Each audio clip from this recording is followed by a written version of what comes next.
They thought snapping both her legs would end the story, that she'd crawl off base and never return. Because what's a Navy SEAL gonna do who can't even stand? But Lieutenant Commander Nyla Reeves didn't disappear. She didn't break protocol. She didn't even speak. She just rebuilt her braces, rewired the system, and waited. And when they came for her again, she didn't run. She didn't flinch. She just moved. Now before we show you how one SEAL turned broken bones into battlefield strategy and how 3 men left that corridor on stretchers, drop a comment telling us where in the world you're watching from. Make sure you're subscribed with that bell icon turned on and stay right here because that day they finally discovered Navy SEALs don't run from a fight. The air at 0430 clung to skin like sweat that hadn't formed yet. Humid, heavy. Dark enough that the floodlights over Coronado's training field cast long shadows that looked sharper than they were. Boots hit gravel in uneven rhythm. Breath fogged and vanished. 30 SEAL candidates stood at parade rest near the endurance lanes. Some bouncing on their toes, some still shaking off sleep. All waiting. Lieutenant Commander Nyla Reeves didn't bounce. She didn't blink either. She stood at the head of the formation, arms behind her back, posture straight, but not stiff. Her uniform was plain, no decorations showing. Her frame was lean, compact. Not the kind of build that screamed power, just economy. It was her first official day back in the field. Not logistics, not recon analysis, not desk work. Mobility instruction, a reassignment that had raised eyebrows across the compound. She's recon, not combat. Probably hasn't done a full pack run since Bud S. I give her 3 days before she's back behind a desk. Nyla didn't respond to the whispers. She never did. Endurance lanes, one of the senior instructors called out, clipboard in hand. Sprint rotation, go on my mark. He glanced at his stopwatch. Timer's up, timer's up. 3, 2, 1. They moved. Gravel kicked up in clouds. Breathing thickened immediately. The first 50 meters separated the cocky from the conditioned, the way it always did. But Nyla didn't surge forward like the others. She paced, short strides, low to the ground, arms tight to her ribs. Her rhythm was metronomic, steady, efficient, almost mechanical. She didn't look like she was sprinting. She looked like she was calibrating every step. Petty Officer Riker, tall and thick-necked, barreled ahead early. One of the base's fastest on paper, known for it. He led through the first bend, boots pounding hard, but Nyla didn't change pace. She just curved in tighter, cutting the angle, shaving distance. Second lap, she was even with him. Third, she pulled ahead by 2 strides. Then 3. One of the SEALs muttered, "No way." She crossed the line 5 seconds before Riker did. Her chest didn't heave. She didn't glance back, just walked off the track like it was any other drill. Time?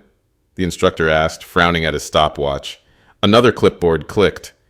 New record for this cycle, 8 seconds clean. There was a pause. Then just the sound of boots crunching slower across gravel. No cheers, no applause. Just silence and the faint hum of floodlights overhead. Riker's jaw flexed as he stepped off the track. Sweat streaking down his cheek. He didn't look at her. He didn't need to. Everyone else was. That afternoon during wall climb drills, she did it again. 5 seconds off the standing record, no wasted motion. Just left foot, right foot, pull, hook, clear the top. Over and down before most had even chalked their hands. By dinner, half the unit had already lost money on bets they shouldn't have made. She didn't sit with anyone in the mess hall. She ate alone. Not out of exclusion, out of focus. Tray in front of her, fork moving methodically. She didn't look around, didn't acknowledge the stares. As trays clattered and tension thickened in the air, Riker passed behind her table. He didn't stop, didn't speak loud, just muttered under his breath, low enough for her to hear and no one else. She can run fast, till we make her crawl. Nyla didn't turn her head. She just kept eating, cutting her steamed carrots with the same precision she'd used on the course. The mess hall was louder that night than usual. Forks scraped trays, plastic cups thudded against steel tabletops. Conversations layered into a constant hum. Some about ammo weights, some about weekend liberty, most about her. She runs, doesn't mean she fights. That sprint was a fluke. Watch her gas out tomorrow with weight. At the center of it all sat Petty Officer Riker, posture leaned back, arms stretched wide, boots up on an empty chair like he owned the floor. His crew flanked him, Bishop, Crane, Doran, all from the same barracks row, all grinning like they'd already won something. "She's a marathoner," Riker said, picking at a protein bar. "Distance legs. They give out when it matters." Someone asked, "You gonna challenge her?" He chuckled, shaking his head. "What for? She'll fold on her own. Tomorrow's weighted course'll snap her like a twig." A few others nodded. One of the newer guys added, 50 says she doesn't make it past checkpoint 3. Riker raised a brow. "You betting against her?" The guy hesitated, then said, "Betting on physics." A murmur of agreement passed through the table. Someone laughed. Another slapped the tabletop twice for emphasis. Across the room, Nyla sat in the same spot as yesterday. Same tray, mostly untouched. She didn't flinch when her name came up in conversation. Didn't look over, just sliced through her food like she was working a problem set. Her bunkmate, a quiet first-year named Lasky, slid into the seat beside her without asking. "They're taking odds on you now," she said, voice low. Nyla took a sip of water. "On what?" "Obstacle course, weighted packs. They think you'll tap out." Nyla didn't react. "And you?" Lasky shrugged. "I think they don't like being beaten by math. Beat. They don't forgive embarrassment here, you know." Nyla nodded slightly. "Then they should stop earning it." Next morning, she arrived at the course before the others. No fanfare, just a 50-pound pack strapped evenly across her shoulders, boots laced tight, knees double-wrapped under her trousers. She stood at the starting line, hands loose at her sides, breathing slow and even. Riker's crew came up behind her, louder this time, confident. "Morning, ma'am," one said with a mock salute. "Need help lifting that?" She didn't answer. She just stepped onto the line and waited for the signal. The course was brutal by design. Ropes, trench crawls, wall traverses, mud pits, incline climbs, gear lifts. 8 checkpoints. Timed, monitored, built to break rhythm and lungs and pride. She didn't run, she flowed. Every obstacle was a formula. Climb, drop to knees, hook elbow, use gravity. She never overextended, never powered through with brute force. She timed her breath to the weight shift, the footing, the grit under her boots, efficiency over strength, angles over aggression. At the checkpoint 3, where they said she'd fold, she rolled her shoulder, adjusted her wrist strap, and kept going without pausing. By checkpoint 6, the whispers had stopped.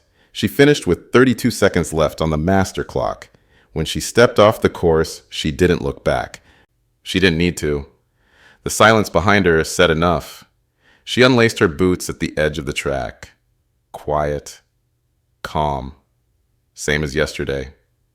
She didn't smile. She didn't have to. The base was quieter at night. After lights out, only the hum of floodlights remained. Low, constant, like an engine refusing to rest. Nyla finished locking the final equipment cage near the supply depot. Her breath formed in short bursts of steam in the cool air. The yard smelled of metal and oil, the way it always did after a long day of drills. She was halfway across the gravel when she heard footsteps behind her. Not hurried, not cautious, just confident. Riker's voice followed, light and mocking. "Working late, Lieutenant? Didn't peg you for the overachiever type." Nyla turned slowly, spine straight. "Just securing what you left lying around." 3 others stood behind him, half in shadow, Bishop, Crane, Doran, all with that look, the one that starts as amusement and ends in something darker. "Relax," Riker said, stepping closer. "We're just here to talk." Nyla didn't buy it. The space between the armory wall and the supply racks was a blind spot. No cameras, no witnesses. She knew because she'd checked earlier. She stepped back once, steadying her stance. "Then talk," Crane smirked. "You embarrassed half the platoon this morning." "I just ran," she said. "Yeah," Bishop added, "like a rabbit." The air thickened. She could feel her pulse, slow but precise. Riker's tone dropped lower. "You made us look weak, Lieutenant. That doesn't sit right." She didn't blink. "Then run faster." It should have ended there. A warning, an insult. Another line drawn in dirt. But pride's a weapon in the wrong hands. Riker lunged first. She pivoted left, grabbed his forearm, and used his momentum to throw him sideways into the gravel. One fluid motion. Clean. It would have ended there too, except Crane came next, swinging low. She sidestepped, drove her elbow into his chest, heard the wind leave him in a rush. The third one hit her from behind. She stumbled, but didn't fall. Her shoulder caught against the concrete lip of the rack. She turned sharply, too sharply, and they were on her before balance could return. A hand gripped her collar. Another clamped on her shoulder, pulling her down. Riker's voice came closer. "You think speed makes you a SEAL?" He caught her knee, twisted hard. The sound wasn't loud, but it was final. A clean, wet crack. Then another. Pain radiated upward, sharp, dizzying, impossible to ignore. But she didn't scream, didn't move, just stared past them, expression blank. Bishop stepped back first, eyes wide. "She's done!" Riker looked down at her, jaw tight. His breathing was heavy. No report, no shame. Understood? Boots crunched away across gravel, then silence. For a moment, only her breathing filled the yard. Shallow, controlled, stubborn. Then she moved, crawled forward, palms dragging against grit. Every inch carved with pain she wouldn't voice. She left a thin trail of blood behind her. Not from her legs, from her hands. By the time she reached the barracks door, she'd stopped shaking. She hadn't screamed once. The infirmary light flickered once before holding steady. Nyla sat upright on the edge of the cot, hands folded in her lap, legs braced, and carbon fiber splints from thigh to ankle. She hadn't asked what the diagnosis was. Didn't need to. She'd felt the bones give. Across the room, Commander Hallstrom watched her in silence. He was career Navy. Tall, lean, salt and grit hair pulled tight beneath his cover. He'd read her file a dozen times before this moment. Knew her citations, her rank, her decade with DevGru before she rotated to Coronado as an instructor. But files didn't prepare you for this, especially not the way she looked at him now, steady, unblinking, like she was already 10 steps ahead. "You should have filed the report," he said. "I didn't come here to litigate weakness." He paced once, slow, then stopped. "Lieutenant Commander Reeves, your legs are broken. I'm aware."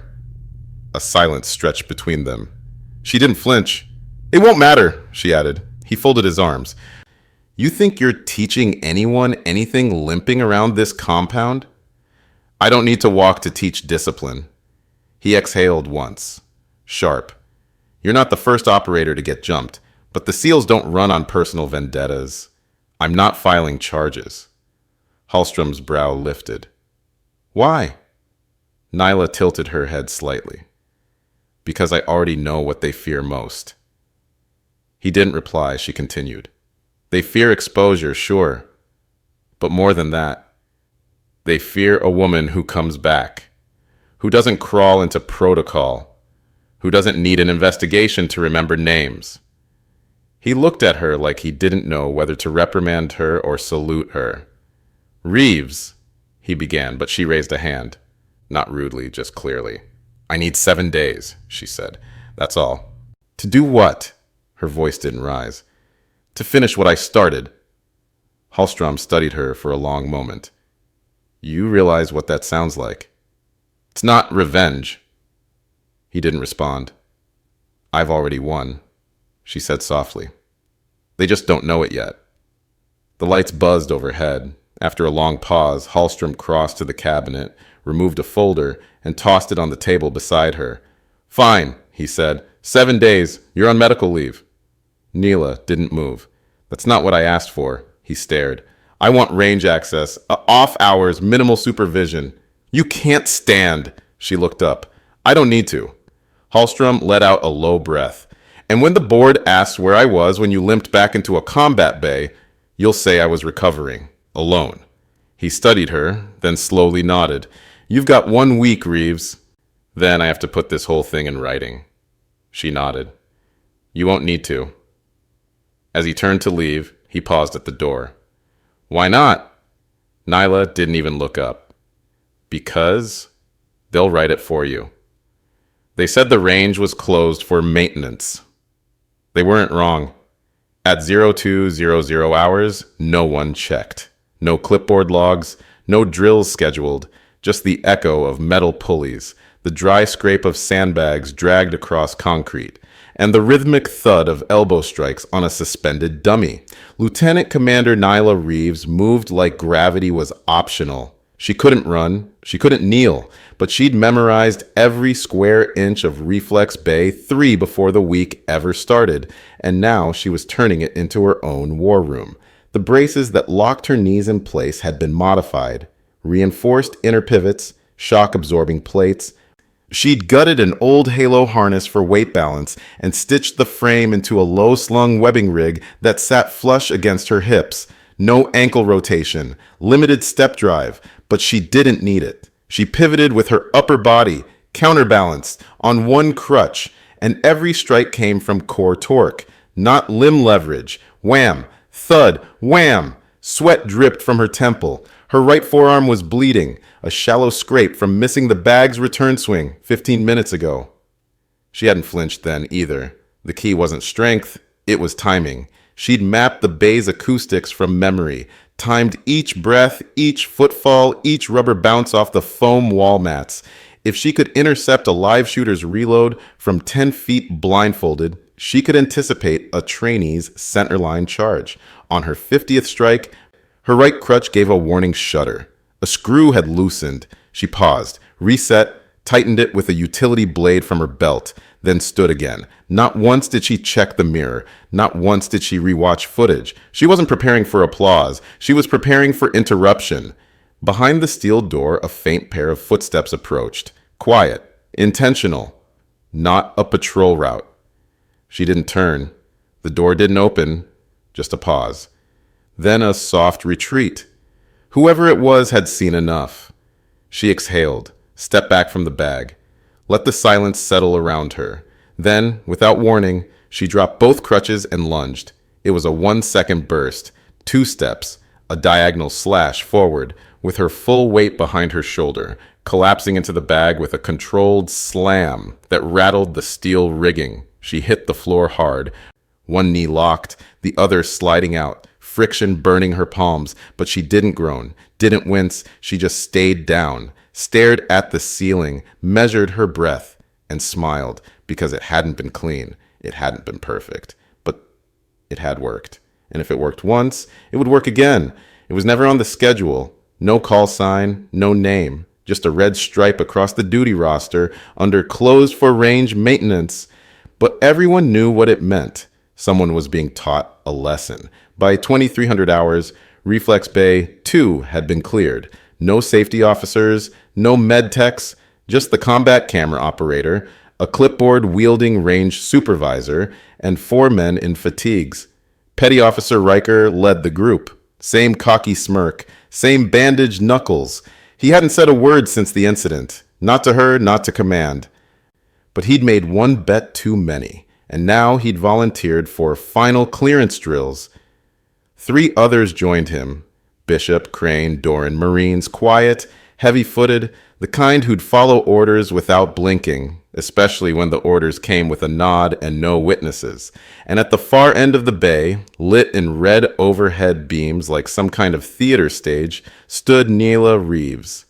No rank on her vest, no brace visible beneath the low-profile combat trousers, just one crutch held in her right hand. She stood with her weight back, left shoulder relaxed, spine centered, and said nothing. Riker cracked his neck.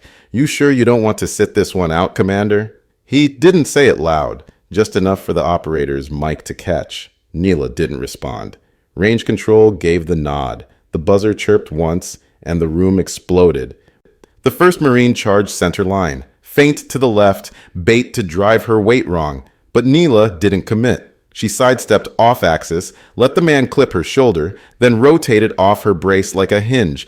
Elbow strike, knee sweep, crutch swing to the collarbone. 1 down. The second came before the first hit the mat. This one faster, heavier, grabbed her midsection, drove her back. But she didn't fight the push. She fell with it, let him take her down, then reversed the torque, braced her right boot against his hip, and slammed the crutch up under his jaw with surgical force. A crack. He stopped moving. 2 down. Riker didn't wait for the third. He shouted, "Now!" and came in with the last man, shoulder to shoulder. They split her focus, one behind, one in front. The camera whirred. The clipboard didn't move. This was the moment. The stacked overwhelm. The failure they wanted caught on tape. But Nyla didn't play to the camera. She turned her body with the front charge and dropped her crutch. Let it fall. Use both hands. One to grab the incoming fist, the other to rotate her own torso like a lever. And ducked. Behind her, the last Marine reached, but she'd already swept her foot back, caught the heel on his boot, and yanked. Both men went down, and by the time Riker rolled over, she was standing. One leg locked, the other trembling. But she was up, and they weren't. The floor of the supply corridor still glistened from last night's cleaning cycle. Fluorescent lights flickered above as Nyla stood, still braced, just outside the quartermaster cage. The silence wasn't heavy. It was waiting. Riker's boots came first, then his voice. "You think you're clever." Nyla didn't look up. She was resorting calibration trays she'd intentionally scrambled 2 days earlier. Bait. "You think you can run this base with metal strapped to your legs?" She glanced at him, calm. "You're limping." He was, favoring the knees she'd swept once during drills. It hadn't healed right. "You cost me my record," he hissed. "You humiliated my team." "You did that," she replied, placing the last tray into its coated drawer. "I just removed the camouflage." He stepped forward fast, too fast for someone thinking clearly.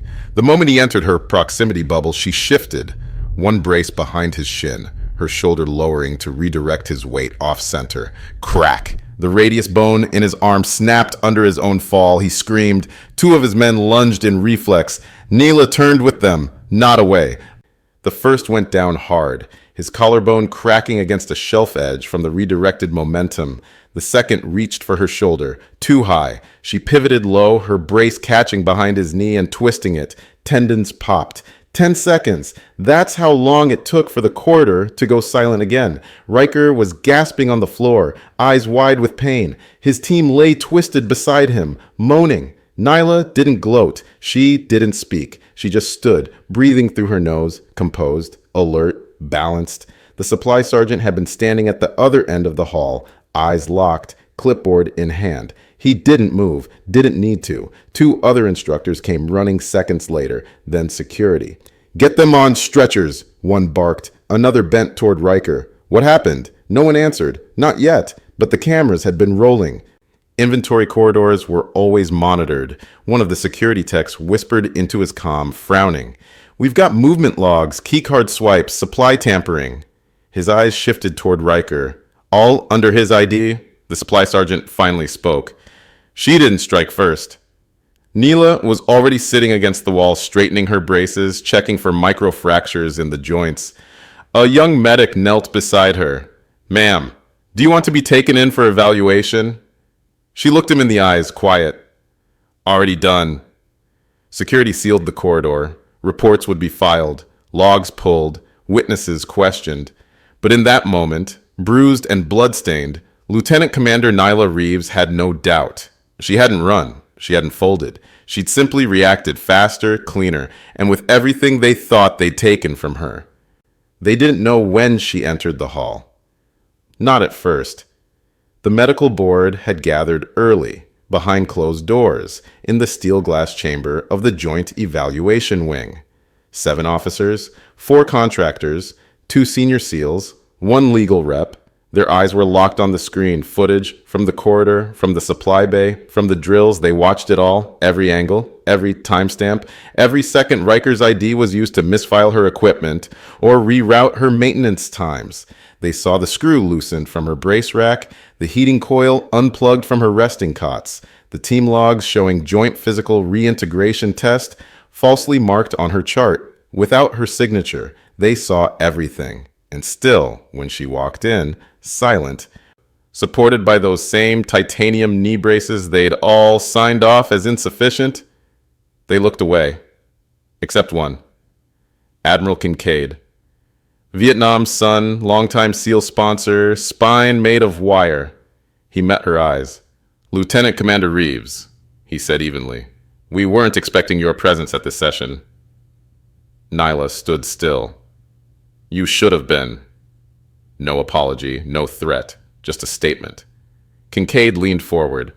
Do you believe your actions yesterday qualify as controlled response? Yes. You disabled 3 officers. 2 will require surgery. They attacked an injured operator with intent. The legal advisor cleared his throat. The footage confirms as much. Kincaid's fingers tapped the table once. We've reviewed the silence clause. We know Riker pushed for it. Nyla nodded. So did the others, and it protected him. Until it didn't. Do you want reinstatement? Another board member asked. Because your record, if this goes to command review. I don't want reinstatement, she said. They paused. Kincaid studied her. Then why are you here? She stepped forward, the braces clicking slightly as they bore her weight. Because you're writing a report right now that defines not just what happened, but what should have happened. She placed a file on the table. Inside, printouts of incident logs, private maintenance footage, proof of equipment tampering, and one final page, a transcript of a whispered conversation between Riker's squad members captured by accident on a supply closet's live mic. Don't worry, one voice had said. She won't fight back. She can't. The room fell utterly still. Kincaid picked up the final page. Read it. When he looked back at Nyla, his voice was softer. What would you have us do? She looked at him, steady. Nothing for me, just tell the truth. This time tell it while I'm still standing. No one spoke, but slowly, around the table, one by one, they began to nod.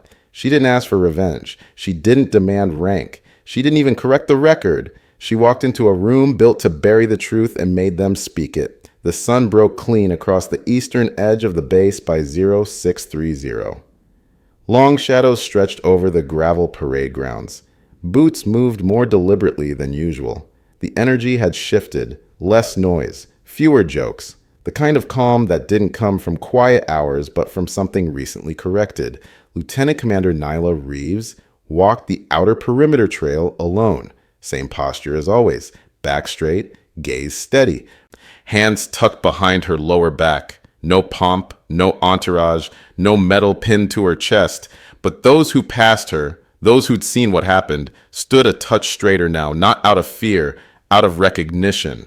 One junior Marine, unfamiliar with her before this week, offered a quiet nod from the opposite walkway.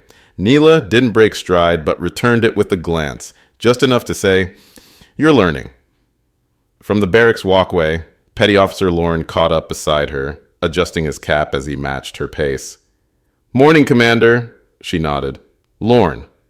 He gestured back toward the chow hall.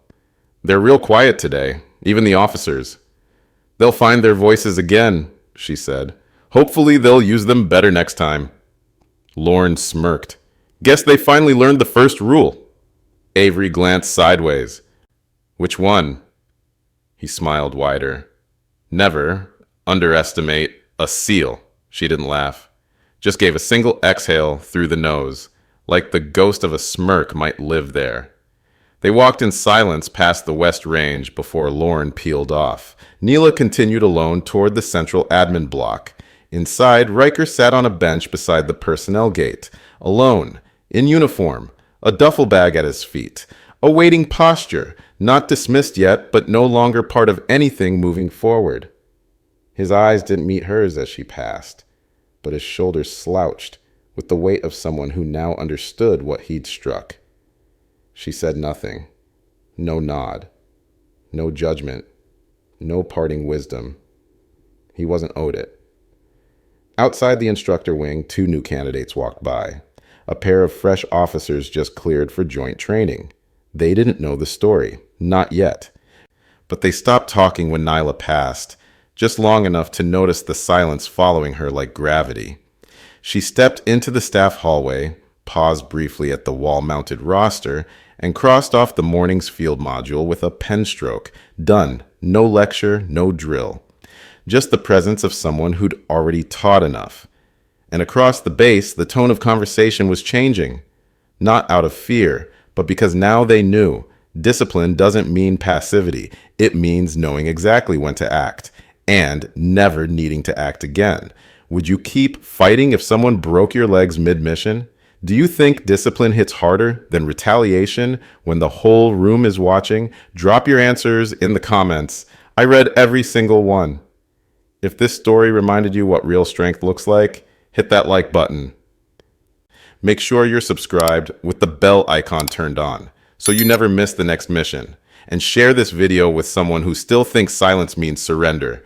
Our next operation's already on your screen. Go watch it now. I'll see you tomorrow. Same time, same place.